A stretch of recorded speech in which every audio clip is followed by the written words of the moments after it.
Cette semaine, 12 400 000 élèves étaient concernés par l'école à la maison. Les enseignants étaient prêts, les parents aussi, les élèves, des Français de l'étranger aussi qui suivent des cours à distance. Et là, nouveau fiasco.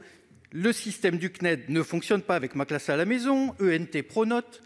Tous ces systèmes sont en carafe. Vous aviez 1 an pour vous préparer.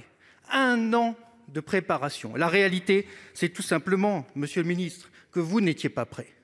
Et donc ma question, elle est la suivante. Comment vous, la prétendue Startup Nation portée en étendard par Emmanuel Macron, peut justifier un tel fiasco ? Le fait que nous ne serions pas prêts, là aussi c'est une insulte aux enseignants qui étaient tous prêts hier. Et je l'ai dit tout à l'heure au sénateur Lafont, ils étaient prêts. Ce qui n'a pas marché, c'est en effet les tuyaux, comme on dit. Ces tuyaux, alors je vous le répète très clairement, ne sont pas de la compétence de l'éducation nationale.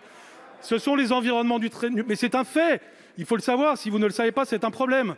Cela relève des régions et des départements. L'enseignement à distance s'est bien passé pour une bonne partie du pays hier.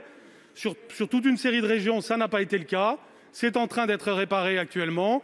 Et j'ai bonne confiance pour que ça se rétablisse aussi bien aujourd'hui, comme nous le constatons déjà, que demain et après-demain. Malheureusement, votre réponse ne convainc personne. Le président de la République a dit aux députés de La République En Marche « Soyez fiers d'être des amateurs ». Ce soir, vous devez être fiers de vous.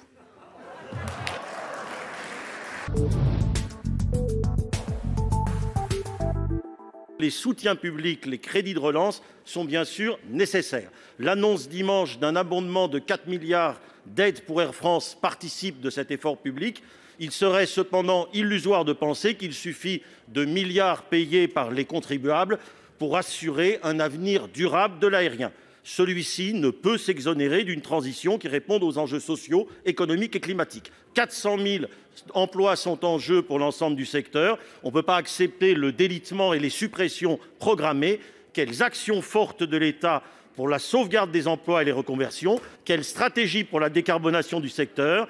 Il y a les progrès techniques, mais aussi les reports, quand c'est possible, vers d'autres modes de transport moins émetteurs. Est-il viable de s'en remettre à l'initiative privée des acteurs du secteur? Ne faut-il pas envisager des changements structurels? Monsieur le ministre, quelle conditionnalité climatique, quelle conditionnalité sociale pour ces aides? Si je me permettais, je vous dirais que vous ne manquez pas d'air. Parce qu'attaquer autant que vous le faites le transport aérien tout en demandant d'un autre côté de le soutenir, ça ne manque pas d'air. Je veux vous rassurer, et je veux vous rassurer votre collègue de Poitiers, je veux rassurer tous les Verts, nous continuerons à soutenir massivement et durablement le transport aérien, les PME qui travaillent dans l'aérien, le secteur aéronautique, Airbus, toute l'industrie française qui fait notre excellence dans le transport aérien. Et nous allons le faire avec cette ambition qui est d'accélérer la décarbonation de notre industrie. Parce que oui, nous pouvons être la première nation et le premier continent au monde à proposer un avion zéro carbone fonctionnant à hydrogène. C'est ça notre ambition, plutôt que de laisser des avions et des emplois avec cloués au sol. Nous avons, je le rappelle, demandé à Air France de supprimer toutes les lignes lorsqu'il existe une alternative par le train à moins de 2h30.